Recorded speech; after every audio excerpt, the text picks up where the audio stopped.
இந்த அரசை எதிர்த்து இந்த மக்கள் பக்கத்துல நிற்கின்ற ஒரே ஒரு மனிதனாக, ஒரே ஒரு ஆட்சியாளராக, ஒரே ஒரு அதிகாரத்தை கைப்பற்ற துடிக்கிற ஒரு நபராக இருக்கிற ஆளு சீமான் தான். சீமான் தானே வரணும், சீமான் தானே வருவாரு அப்படிங்கிற ஒரு நம்பிக்கை இருக்குது. ஆகவே சீமான் தான் வரணும் அப்படின்னு ஒவ்வொரு மனிதர்கள் உள்ளத்திலும் இருக்குது. மனிதர்கள் ஆக்கிரமிப்புங்கிற பேர்ல மனிதர்களை பெரிய பெரிய கம்பெனிகளுக்கு அந்த நிலத்தை தாரை வார்ப்பதற்கு வெளியேற்றுவதாக இருக்கட்டும், குடியிருப்புகள்ல இருந்து வெளியேற்றுவதாக இருக்கட்டும், அதற்கும் சீமான் தான் தேவைப்படுகிறாரு. வாயில்லாத ஜீவன் இந்த கால்நடைகளுக்கான மேய்ச்சல் உரிமையை பற்றி பேசுவதற்கும் சீமான் தான் வர வேண்டிய இருக்குது. இன்னும் இப்படி ஒவ்வொரு ஆளா சொல்ல போனா இந்த மீனவர்கள் பிரச்சனையா, அதற்கும் சீமான் தான் நிக்க வேண்டிய இருக்குது.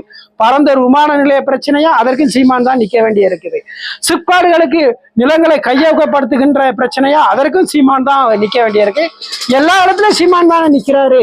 அப்ப சீமான் தானே முதல்வராக வரணும். நியாயப்படி பார்த்தா இந்த நாட்டை கொள்ளையடிக்கிற திருடுற முதலாளிகளுக்கு இந்த மக்கள் வாக்களித்து விட்டு இந்த பரிதவிச்சுக்கிட்டு பண்டாரங்களாக பரதேசிகளாக போராடும் நிலைகளுக்கு தள்ளப்பட்ட இந்த மக்கள் சீமானைத்தான் தேர்வு செய்வார்கள்.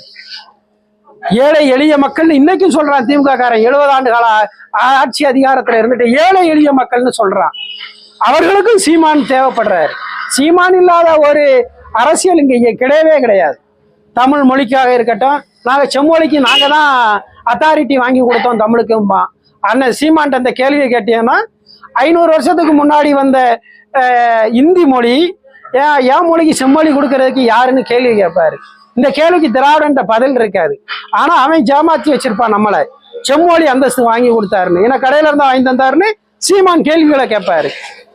அதனால சீமானை எதிர்கொள்வதற்கே இவர்களுக்கு ஒரு தனி டீம் தேவைப்படுது, நிறைய பேர் தேவைப்படுது. எப்படி ஈழத்துல புலிகளை வீழ்த்துவதற்கு சிங்களர்களால் மிகப்பெரிய ஒரு உலக நாடுகளை கட்டமைத்து பல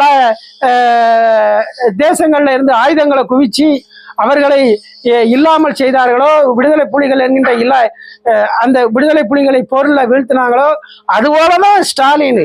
அவர் வழியே கிடையாது. அவர் கூட விடுதலை சித்தைகள் இருக்கணும், கொங்கு வெள்ளாளர் கட்சி இருக்கணும், கம்யூனிஸ்டுகள் 2 கம்யூனிஸ்டுகள் இருக்கணும், காங்கிரஸ் இருக்கணும், எல்லாருமே இருக்கணும். அது மாதிரிதான் எடப்பாடி. இதெல்லாம் ஒரு திராவிட கூட்டம்.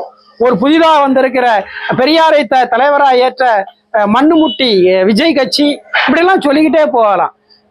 ஒரே தளத்தில் இன்று தனியா நிற்கிற ஒரே ஒரு மனிதன் சீமான் மட்டும்தான். சீமானோடைய அரசியல், அந்த அரசியல் இயக்கத்துல இருக்கிற அதை பேசுகிற அவர் தான் என்ன செய்யணும், முதல்வராக வரணும். ஆக